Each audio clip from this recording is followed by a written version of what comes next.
Yesterday marked 22 years since the 9/11 tragedy. Yeah, that's so hard to believe, right? There were so many tributes across the Bay Area, though, but few as personal as the one carried out by a South Bay man. Phil Linehan, now 89 and living at the Saratoga retirement community, stands out for many reasons. None more so than when he stands outside a South Bay fire station with a set of bagpipes in his hands. I'm going to tell him we didn't forget. Excuse me.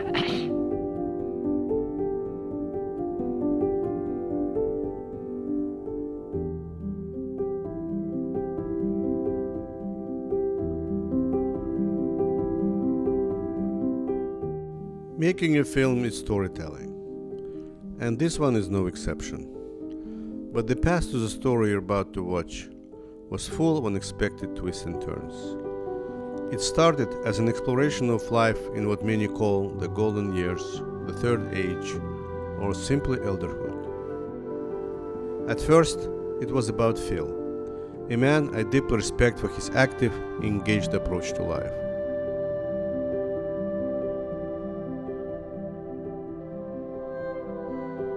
One of his passions is bagpiping, something I knew almost nothing about. Intrigued and excited, I shifted gears. The big idea of a documentary about elderhood was put on hold as I dove into the world of bagpipes, the rich history, haunting sound, Celtic roots, kills, and more. Then Phil mentioned the band he'd been part of. Very curious, and looking for some great footage, I followed him to one of their performances and was instantly hooked. That moment sparked another change. The more I learned about the band and its mission, and after speaking with the band major, it became clear that their story was both important and compelling. It needs to be at the heart of this film. I attended several performances and finally a rehearsal, and what an extraordinary experience it was. Watching musicians rehearse is always very special, but being in a big room full of bagpipers, that's something else entirely. Unique, powerful, unforgettable, and yes, very loud. Tuning the instruments created a perfect chaos of sound, a kind of raw musical cacophony that's unlike anything else. We've all heard orchestras warming up, but bagpipes? That's from a different world. At that point, I felt I had the perfect setting and enough footage to shape the film. I planned just a few quick interviews with key members, then a straightforward edit to tie it all together. But that's not what happened. Instead, I found myself interviewing 15 people at once, something I'd never done before. I thought I'd grab the best sound bites and finish the film. Then everything changed. That conversation, what began as a shortcut, became a profound revelation. Every minute was gold. It started slowly, but soon there was a clear emotional crescendo as people were opening their hearts. They told their stories, shared personal memories and feelings, honored people and events from their past. These were mature adults with a lifetime of experiences, many retired, all with stories and thoughts worth hearing. 15 people around a bunch of microphones. It reminded me of camping trips with dear friends in my youth. Sitting around a campfire under the hypnotizing Milky Way, sharing stories, teasing each other, comforting one another through sad memories, and simply enjoying each other's company. By the way, that's me on one of those trips. The band told their story better than I ever could. They covered everything I had in mind, and so much more. I just wanted people to hear it. Please ignore the occasional background noise or the squeaky chair. In addition, one camera suddenly malfunctioned. But we did not stop, so we wouldn't interrupt the build-up of an amazing emotional energy. Some technical imperfections, and even my accent, are nothing compared to what we've been rewarded with. A genuine, touching, and still fun story about a group of people united by an honorable and often emotionally very difficult mission.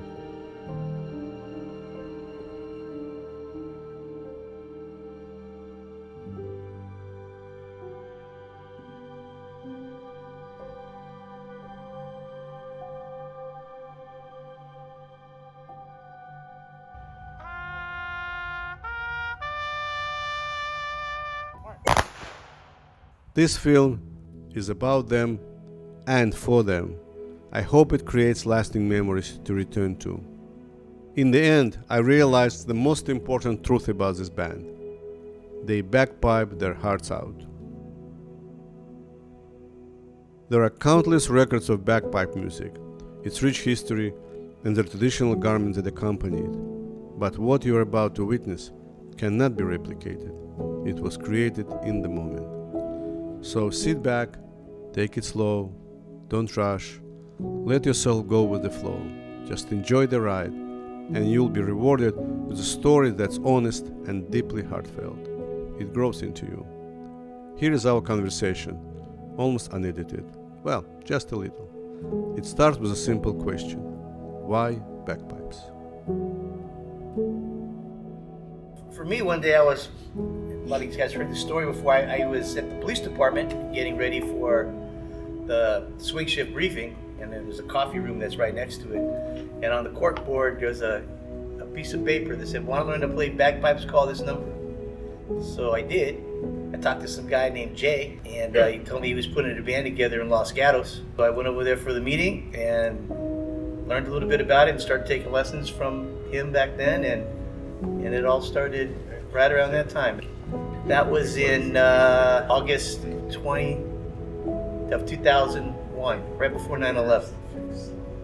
And I had played violin a little bit and cornet when I was in junior high school in 6th grade. And then I gave it up because I got college and work and all that stuff. And then the 1930s came? Yeah, then the 1930s came. Right after the Holy War. So then I found out that I was about third generation Scottish. And so we started going to the games, my wife and I. And she said, you want to learn to play an instrument, why don't you play that? We've been sitting listening to the mass bands. And I go, hey, that's a good idea. I think I'll do that. So on the way out, I bought a Chandler kit. That's the little things we practice with, and it got me started. And I found the same guy eventually, Jay, totally corrupted my piping. I had to relearn a lot of stuff. He was not a good instructor. Stop. So I'm surprised you don't have your pipe with you. You carry that wherever you go. I've been doing it since 1999. I was 10 years old, and my parents had taken our family on the summer vacation. We were camping on Vancouver Island. We were standing in front of the Empress Hotel up in Victoria, and somebody must have been visiting the hotel because there was a pipe band. That was probably me. And who was like, no, it was probably Wes. And it was the 1930s? In the 1930s. But so that would be, we're talking back in the days. But at 10, it was like from the Central Valley. I bought my first chanter and book then, and a cassette tape that said you could learn to play the pipes by cassette tape. And they lied. Did not. They lied. Yeah, they lied. A few more years before I could actually take lessons in playing. All right. Well, it wasn't Jay, was it? I started when I was 8 years old. My dad had a friend who was in a Scottish regiment in Canada, and he came over and asked if any of his boys wanted to learn the pipes. I raised my hand. My dad actually had a book, the Green Book, the College Piping Tutor, that he got from the Chrysler Pipe Band in Detroit. And so I ended up with that. And then he would take me over, the friend would take me over to the Essex and Kent Scottish Regiment in Canada and to the Windsor Armory. And so from there. Anybody else? Yeah, I've got an interesting story. I'm trying to keep it short, but I grew up around pipes since I was no age in Ireland, and because of a mixed marriage in Ireland. I wasn't able to play pipes because of a certain religion. Anyhow, came here, emigrated to the States back in 1996. In those days, they'd let anybody in. Yeah. So, made an exception for me, but anyhow. You didn't have to come in from the southern border? Yeah. Oh, he did. Fast forward, Brian starts the Emerald Society in 2016, so it's my chance to. I've always been around pipes, as I said, but never played them. But always wanted to play them, and Brian and the guys gave me the opportunity to play and join the band, and it's actually helped bond certain broken relationships back at home with certain family members. And we all play the pipes together. Yeah, so it's pretty cool. We all got the common interest of playing the pipes, same as everybody else here. I was teaching you first. Yeah, Vinny taught me first, and yeah.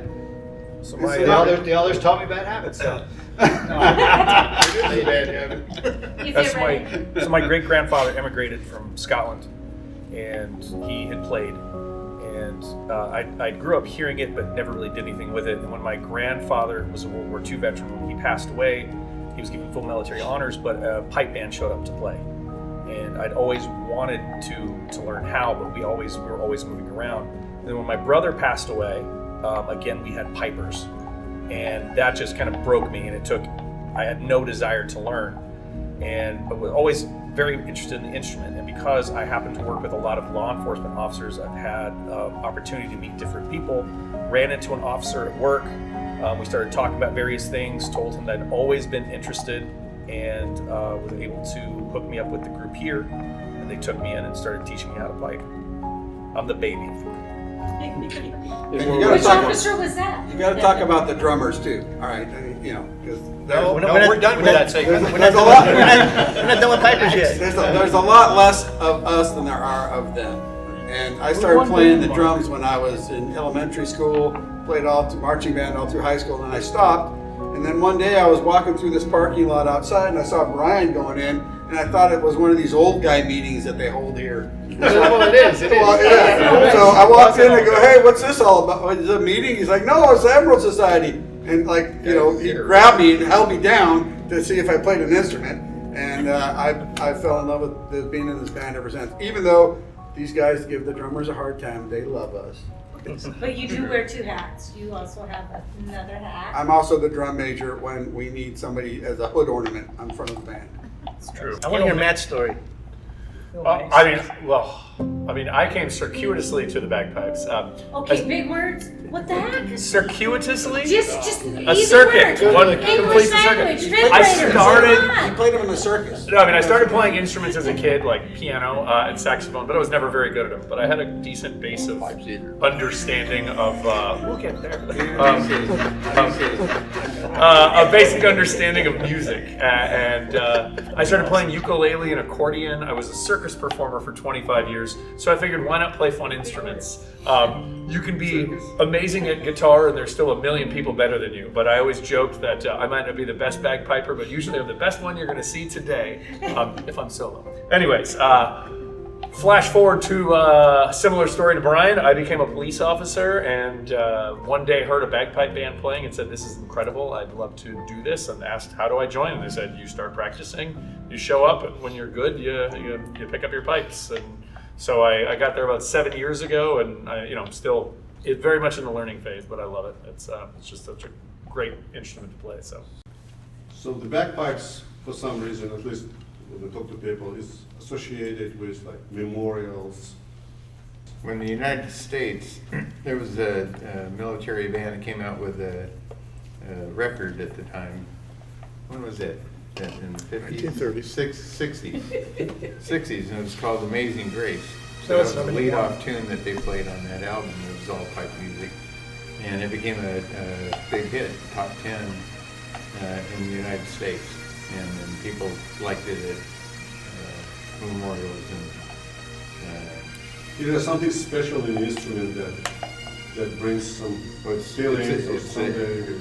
So it's an ancient device, right? So it creates a lot of harmonics and stuff, and that your brain reacts to that. Your hairs on the back of your head and your neck Especially when react it's to done that. in a trio. Oh, it's just beautiful.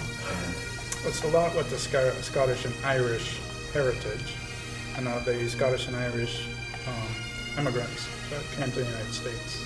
And they became police officers like in New York and And- Chicago. Seriously, that's true. that, so And then we you get won the more term kids. paddy Boston. wagon. Paddy wagon means paddy is Irish, so that was for rounding up drunk Irish people. So Careful, excuse Paul. me, excuse me. Sorry, Irish Americans? What do we offend Well, it by? was So that- police and I think fire. that's how it got How they got associated with law into enforcement. society in the United States. Maybe a controversial question. Is it Scottish or Irish instrument? Yes. Scottish. Yes, go. Yeah, the Irish gave it to the Scots as a joke, and we took it seriously. But then the Irish mastered it. So, There's versions of bagpipes all over the Where did world. bagpipes Yeah. originate? Yeah, Wasn't there's- it in stuff- Actually, there's records of bagpipes being first played in Egypt, and so those first bagpipes were actually made from a dog, dog hide, and the pipe itself was actually bone. There's holes that were punctured in the bone, and it made the sound. And so as time went on, it became a little bit more modernized, I guess. And as far as over in the British Isles, it's believed that the Romans actually brought the pipes over to the British Isles, and that's where it was first formalized over there. Probably in the 1500s, they added a second drone, and then the third drone was actually added probably like in the 1700s. I saw an interesting quote just about a week or so ago that something to the effect of never fear an army attacking with armor and weapons. Fear the army led by pipers and drummers. And it was said by Darius about the Egyptians. So I mean, that's how far back And there's history that to show that that the bagpipes were actually played in battles all the way back to the 1200s, and until today. I mean, in the wars over in Iraq, there were bagpipers over there. It was very popular in World War I, and in World War I actually there was 500 British bagpipers that were killed. In World War I, that was documented. I have a 95-year-old neighbor who showed me a photo of her father playing in World War I. And it was a photo of him marching with his bagpipe band. And she said they would march to the front line of the battle with their pipes and their drums, and a truck would be slowly following behind them. And when they got there, they would put their instruments down, they'd pick up their rifles, they'd have their battle, and whoever was left would march back and play. So. And in the United States, it was John Kennedy's funeral that really touched everybody. When John Kennedy was murdered, they had a piper play for his funeral, and that's when the Amazing Grace, it's one of the things that made Amazing Grace associated with the bagpipe a lot, was John Kennedy's funeral. That brings me to maybe 3 different questions, but the answer might be the same, different. It's about the same event. So I want to ask you about the most memorable performance, the most rewarding, and the most difficult performance that we were in. Yeah, I mean, as a band, as your band. I'd like to take that one. I think one of the best and one of the toughest ones was one of our pipers that passed away, Dennis Ward. Yeah. I think the community here in the South Bay area all got together, and I still think to this day it was one of the best Amazing Grace performances we ever did. That's when they had the harmony. Yeah, Brian was a pipe major, Adam was a pipe major from the Silicon Valley, Josh from the Santa Clara Sheriffs did the ending part, but as a collective band, I think it was one of the best performances we ever did. So another one, memorable one for me was the Santa Cruz police officer. Oh, yeah. Yeah, that was a You bit. guys marched in, and you and John were taking the helm, and that was right on the onset of COVID. So we had to wear the masks, and I mean, but people came in like how many thousands of people were at that? There's tons. That was a lot. That was our first performance after COVID. Yeah. Okay, so like for me, the most difficult one, I had 4 guys in the band play, and it was at my brother's funeral. Yeah, and it was all the dudes did not cry, but the guys did a good job. Well, it's always that way when you're playing for someone who's close to you that's died, and most of us have done that, and you play at their funeral. That's always the most difficult.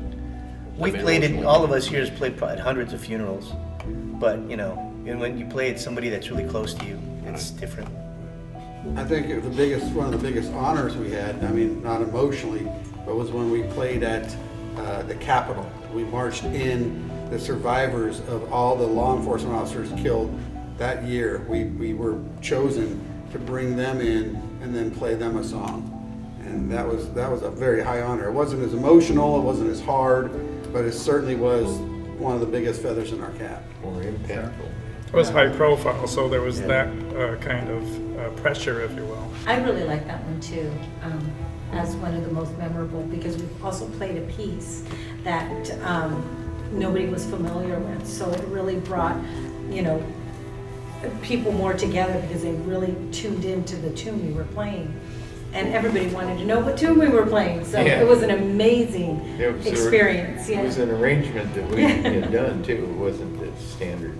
Yeah. Well, this band is, the purpose of it is to remember those police officers that have been killed in line of duty deaths. And so all of those are emotional. I'm the one that speaks at the memorial services, and I was at the scenes of several of those officers dying. Sometimes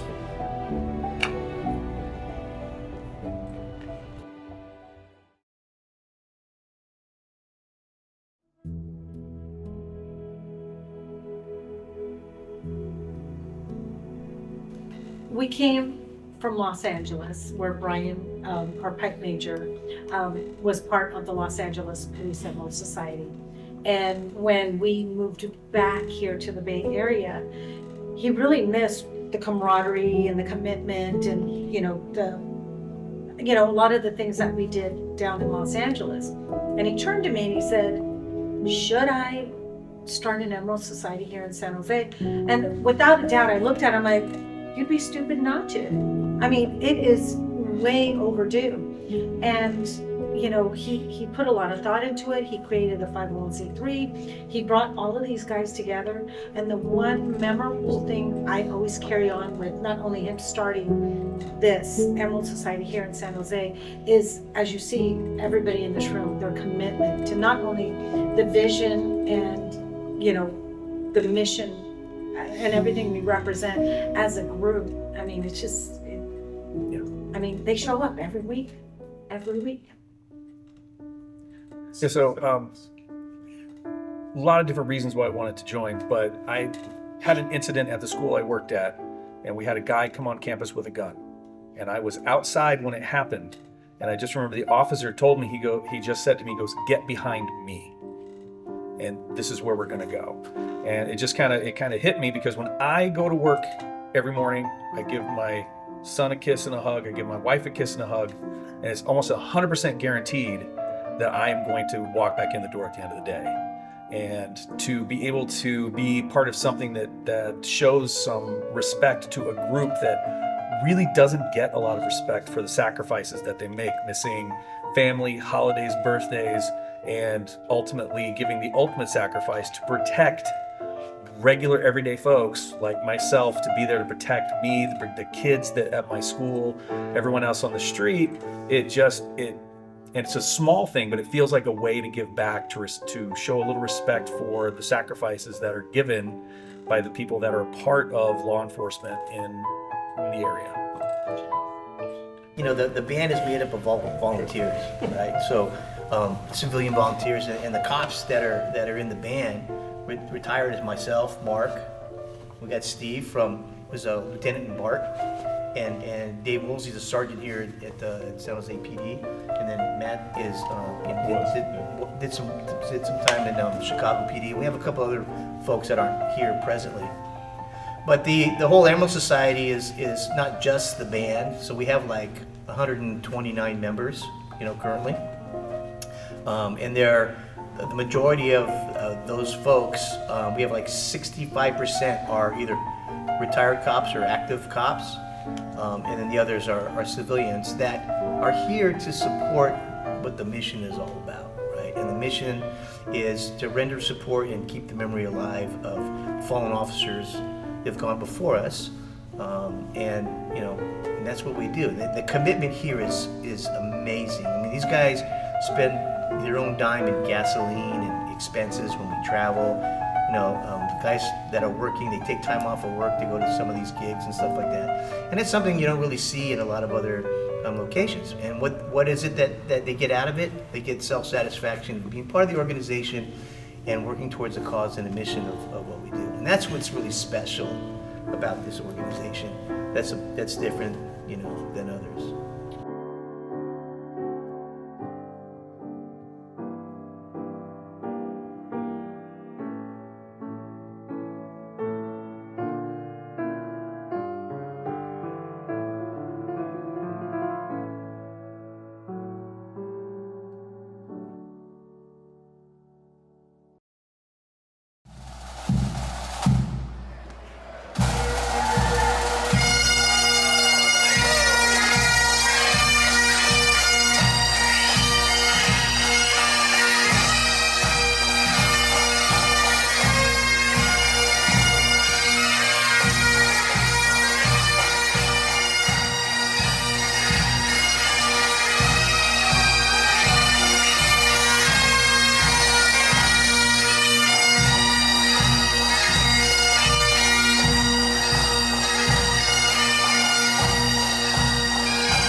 Let me start off by just saying how this whole thing started. So, we got this guy in this band, this token Irishman,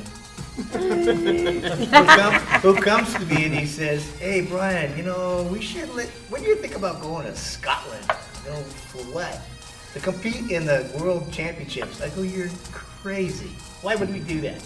And so we had some discussion back and forth, and then Paul says, "You know what? Let me see what I can put together." And I said, "Okay, well, you know what? I'll let you run with it. This is your baby. You see what you want to do, see who's interested, and then get back with it." So then I'll hand it off to Paul.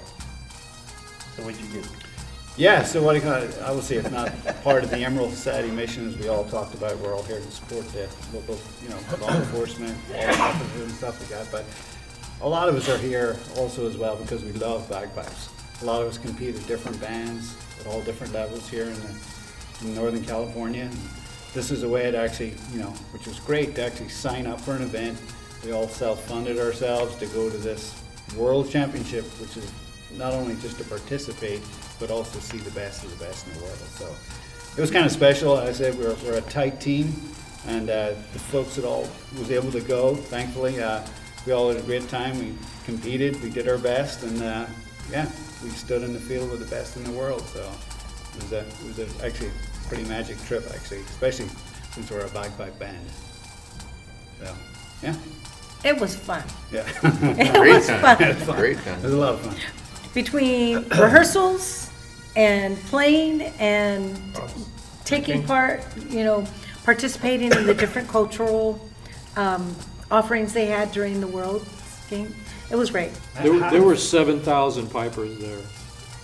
204 bands, I think. 204 bands. In all different grades. Playing on one day. I've never seen a group of people, that tight. You get games here in California, Pleasanton, and other places. There's a pretty good number of people there, but a good outing is you might have 8 or 9 bands competing in the same grade. We were in grade 4B and we had 49 bands in our group. It just, the scale of the thing was just, I've never seen anything like it in my life, and probably never will again. It was amazing. Yeah, it was a great time. It was great memories, and had a good time. We can go on forever, but it will be, I think the whole show can be just this conversation. We don't need anything else. But I mentioned the social life. So how do you spend time together? Does it bring it, did you make friends here? There's always a Guinness involved. Yeah. Free beer, unlimited beer.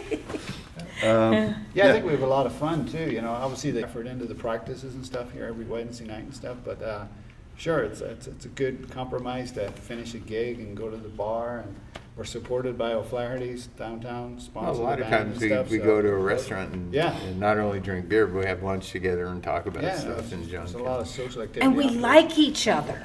Speak for yourself, sister. Oh, sorry. Well, maybe one. We also go to the Brit down on Almaden a lot, so, but their main, like our headquarters is O'Flaherty's. So there's a lot of camaraderie for, mutual interest, not only for the love of bagpipes, but, rendering support for those who have fallen before us, and then, just getting together. And the love of Guinness and beer. Well, a lot of us has known each other for a long time. Oh, yeah. Now, let me tell you a minute to give you an example about this gentleman sitting next to me right here. Go on. This is Burr, He's only 50. and Burr is the oldest member of our band. Probably the oldest active bagpiper in the United States. How old are you, Burr?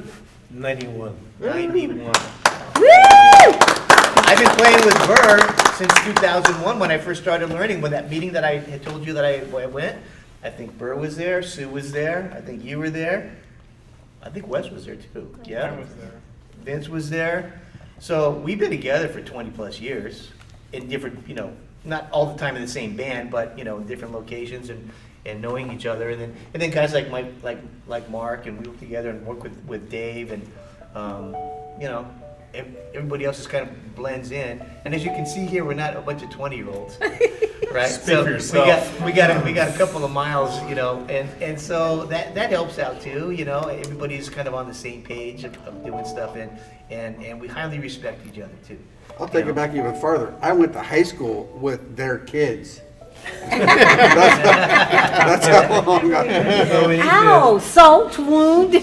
So when Brian always introduces me, so I think sometimes you have to introduce my wife, who's Yes. also, she's not 91 yet, but she's getting there. Close. And so. Never reveal a And how long, woman's age. Sue, how long have you played bagpipes for? When did you first start? Last century. We started, 40 years? That's well, it? yeah, 1990.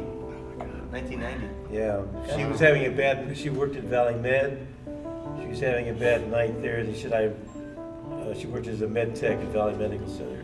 And so a bunch of them said, boy, I'd rather be learning how to play the bagpipes. So we had a neighbor we could hear play. And so there were three of them, and then I joined them, peer pressure. And so we started the chanter, and then that evolved into, we found a band in San Francisco, which morphed into a band down here. And I think a lot of people play solo. We never competed solo-wise, but I think that one of the unique things is to be a part of a band, because it's just you're providing a service, but it's just a unique sound that really affects a lot of people. And when you're able to do that, it's just a rewarding feeling. That's what we found. Fantastic. Yeah, well, you can talk to any stranger on the street, and as soon as you say, I play bagpipes, and they go, wow, and it's instant smile. And drums. Icebreaker. Drums? And drums. Maybe. Oh, Do they smile when you say you play Hey, drums? I play As long as they don't drums live because next I want to door. hit something. I play drums because I've always, since I was just a little guy, I was inspired to be more than a piper. So now I Bravo! Ba-bing, ba-boom. But no, seriously, I had a coworker who he says, hey, we got this new thing, this Emerald Society thing. It's pretty cool. You get to wear a kilt. They'll teach you how to play bagpipes. I'm like, yeah, that sounds really cool. And then he never showed up, and I did. But what I found was it takes a lot of mental acuity to play the bagpipes, and a lot of finger dexterity, and a lot of commitment, and I don't have that. So that's why I play the bass drum. So, if I'm being honest, that's why I play the bass drum. But give Dave some credit. Dave's on the board of directors here at the San Jose Police Officers Association. They're a huge sponsor of us. They let us use this spot for no charge, and they donate some refreshments to us. And so we are very thankful for their support and the support of the police department. When we first started doing memorials for the 13 fallen officers that died here in the line of duty, there was nobody that would show up to the service. we would put it out to everybody within the police department and tell them, hey, we're going to do this memorial on the anniversary of this guy's death. And then we showed up, and there would be like 4 or 5 of us, pipers, and one guy, that would give the story, and very often there was nobody there. But as time went on, it caught on a little bit more within the police department, and now through the police administration, backing of the police chief, they actually ask officers to attend all of our memorials. So it's not uncommon for us to show up at one of these memorials that an officer died 20, 30, 50 years ago, and we'd have 20 officers there. We'd have, or more, plus the chief and the captains and the deputy chiefs, and they're all there for 30 minutes, to remember these guys. And I'm on the president of this organization. I attend these National Conference of Law Enforcement Emerald Societies meetings, and out of these different meetings that we have with the different presidents of these different organizations, there is no other organization that does what we do, that I'm aware of. If there is, they're not part of the National Conference of Law Enforcement Emerald Societies, but it's something that's really unique. So this organization is special, and that's one of the main reasons I'm really proud of these guys. Bagpiping, if you agree with me, is a form of art. Would you agree with that? Of course. Right. Why do people make art, and then maybe why do people need art? So somebody is making art, but somebody still needs art. As humans, we somehow need art. Life would be very mundane without art. It would be boring. And I think that's why people need it, to give them something outside of just living, going to work, whatever, Yeah, I think in our case in particular, I think it's a long tradition of art. And trying to keep that going, is why we do it. The feeling you get when you do perform. There's times we do have paid gigs, but there's other times where, these guys are playing funerals and, hey, there's no pay, there's no nothing, but we need you there, to play the bagpipes for a memorial. And these guys just step up, and it's for the love, not only of the purpose, but also for love of the music and what they have to offer And it within makes the the music. people feel better. Yeah, we see it at Pleasanton, at the Highland Games, and this is almost anywhere in the world that has Highland Games. At the end of the day, all the bands and all the musicians come together and play as one masked band. And we all hate it, we all complain about doing it, but when you're doing it and you watch the people watching you, they're in tears, or they're so excited about it. And for a couple of minutes, you're a rock star. I know, but it's the instrument. The instrument connects to the soul of the Celtic people, the Irish, the Scots, and it's not just an instrument. It's not just music. There's so much more to it, and the joy that an audience gets, if only for a few minutes, is pretty amazing. Teacher. Yeah, I have been an art teacher for 30 years. And when you talk about why do we make art and why do people enjoy art, art is the only language, the only thing that is spoken across all cultures. It is the only remnants we have of some of the earliest people, that we've always had the urge to take our innermost thoughts, our feelings, and find a way to express them so other people can see it and be affected by it. And what these guys are saying with music, it's the same thing with music, is that I can only tell you so much, as I can only give you so much in words. But if I can take what I'm feeling and I can create it on a two-dimensional surface, or I can translate that and connect it with culture and express that in song, it's something that we all innately feel as humans, and it's what kind of ties us all together, regardless of where we're from, who we are, what you believe, is that urge to create and that feeling of creation and seeing and receiving it is what makes us all innately human. Bam. I think it keeps you young too. Mic drop. I do this all day, sorry. I do this all damn day. Can I use that? Except usually I'm yelling at kids and tell them to shut the hell up while I say it. I think it keeps you young. Learning music and being able to play music, your mind has to work in a different way, and especially when you're having to mentally and translate that into something physical. It's like learning a new language, and it keeps your mind active and developing all those little synaptic pathways and stuff. And I mean, it keeps you from getting stale and stuck. You know, Like they've Bert been playing keeps for us 40 young. years. You know, I'm going to play until I can't anymore. I spent my childhood doing theater, and then I got into performing circus, still did theater, but I've always performed, and even when I was a police officer, I would say, look, I'm ultimately performing a role for society. And for me, it was all about connection, whether it was being on a stage or being the police officer who showed up to the scene of a good or bad situation. I was connecting with people, and it was really just powerful to know that you have an impact on somebody's lives. And I would always say that, you know, when people say it doesn't make sense that you go from being a performer to being a cop to what you do, and I said, no, it does, because I like helping people. And in my brain, when you're a performer, you're helping people, and you help people by taking them out of their everyday life and bringing them into this world of art. And whether it's through graphic arts, or whether it's through theatrical arts or music, you're temporarily relieving them of any problems they might have. And then they go throughout their day and maybe they think of something differently. And to me, it's the connection that we make. And that's, I think, what I love about art the most is you might love or hate it, but you have a feeling about it, and it changes things.